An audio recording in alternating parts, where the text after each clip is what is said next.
This is an extract from our AHK Hero Club. We have calls 3 times a week. Please like the video if you learned something. Just another way of And interacting. you use the in-house cursor model, correct? If I remember right. Yeah, I'll touch on that. Yeah, I'll show you that. I'll just show you the screen real quick. Yes, so you can use Cursor, you can use Claude Code, you can use VS Code. It's just another option, right?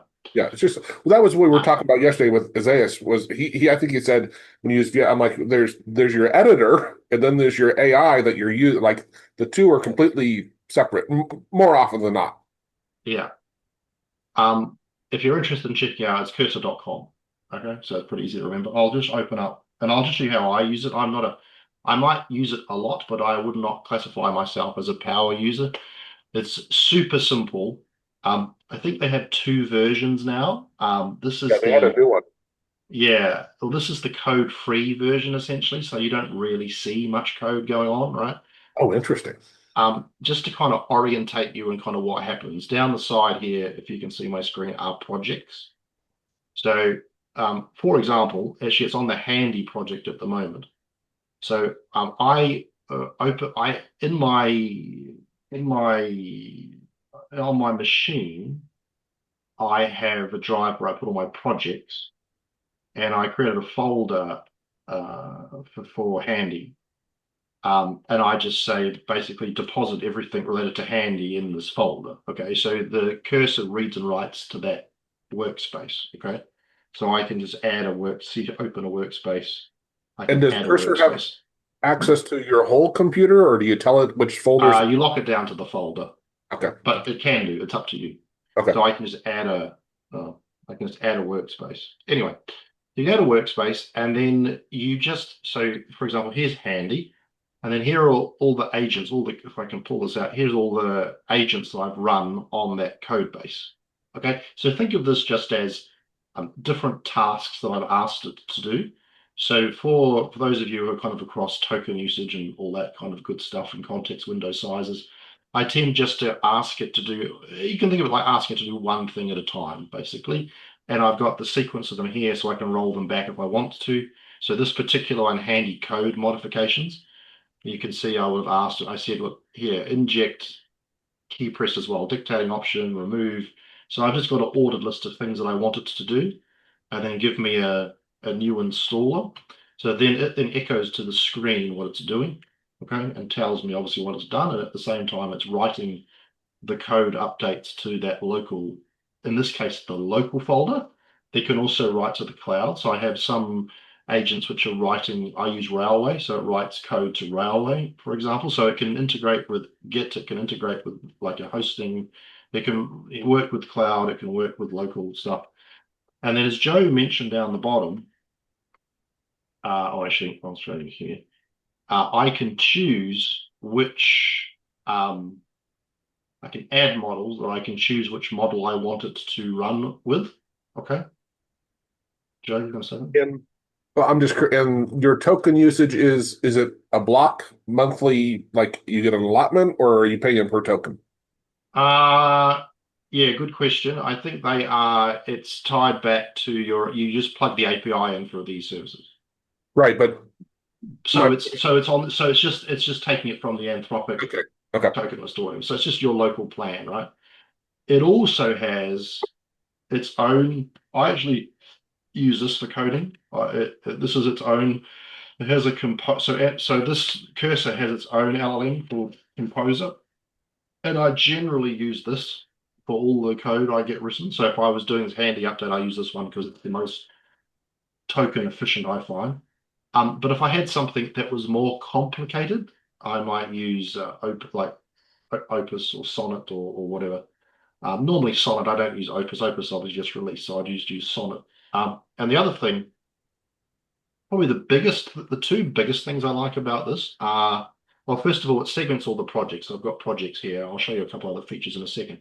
But also here you can see, and I think that other IDEs have this as well, obviously, maybe slightly different way they say them, but you can plan, debug, or ask a question. So if by default it's the agent, so it just does the work. But I find it's a lot more efficient often to plan. So what this is doing is it's taking my prompt and it's interpreting what it needs to do rather than doing what I've asked it to do. So it will check the code base, it'll understand what it should do sequentially. I can then review the plan and just hit go and it'll activate the plan. So I often toggle between the agent, so doing the work, and the planning agent, which plans the work. And that tends to be more efficient. And also I can switch. So I could use Sonnet, for example, to do the planning because the deep knowledge of the code base is important. And the executor, if you like, can be the composer LLM, which is smaller and more token efficient. And it also has skills built in. So these are skills that you'll be familiar with if you use Claude. I know Joe's done lots of videos and lessons about this. So it does have skills built in as well. I have an AWS skill because I'm trying to deploy not yet successfully, deploy quite a big app to AWS. And other skills I need to add in here too, which I have yet to do. So it does also leverage the skills. The other thing which it has, which is perhaps a bit more unique, which is a very useful thing, and I'll give you an example of why I like this. So you can see here, obviously, in this new window I've opened up, it's got PowerShell. It's got a terminal here as well. But this is a very cool thing. So if I just explain what this is, this is what's going on? Here we go. So this is a browser. So a browser inside the application. And if I click up here to design, I can, just like those of you familiar with like the UIA, viewer, picker, ACC, viewing, all that good stuff we did with Raphidium and UIA, you can pick objects. Here we go. So I can ask it to do something to this object, or I can send this to the chat, that particular object, and then I can ask it to, in my prompts, to affect that object. All right. So I've also got a sort of a GUI representation of how to edit it. And to give a specific example of this, this is TikTok, obviously, right, which my wife uses, and she does a live broadcast on TikTok, and she's got lots of things to administer in real time whilst the broadcast is on. So yesterday, whilst she was doing that, I started prompting. So she's using it, and I started prompting to create, based on what was changing in this data in this dashboard here, a Chrome extension. Okay, so I was able to interact with the dashboard, and I said build a Chrome extension to interact with the dashboard. So I don't know if I can call it up here or not.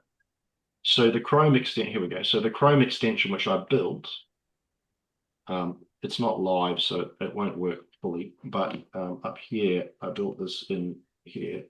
So if we switch to this view, so this is all built inside. It was built by Cursor. And it's a Chrome extension. I just happen to make it pop out in the window so I can move it around. And it's reading this data here, and I can then use my own version of this stuff to do things like pin products in a certain place or see a list view, or in my case, I'm going to be able to push content to a mobile phone. So if she pins something on the desktop, the mobile phone sees a different view that's got some speaking points. But the point is, I wanted to show you was, that's a good example of where like the GUI editor happens, which is useful. That's a little bit different to say Claude code, where you've got the added advantage of being able to interact with the website. If you're someone who gets a bit stuck on defining classes or describing things, sometimes occasionally having a visual representation is also helpful. And it's also helpful sometimes with debugging, because I can ask Cursor to debug something and say, in the Cursor browser, log into this and do this and do this and do this, and it will do it here.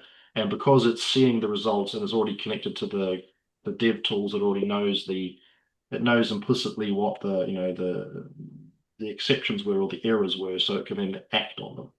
So that's quite a nice. And then you've also got the console here. So this is basically Chrome, if you can imagine a Chromium browser embedded into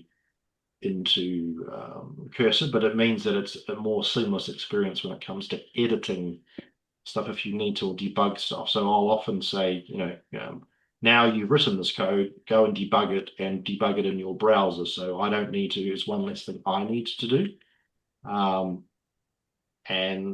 Yeah, that's a very superficial tool.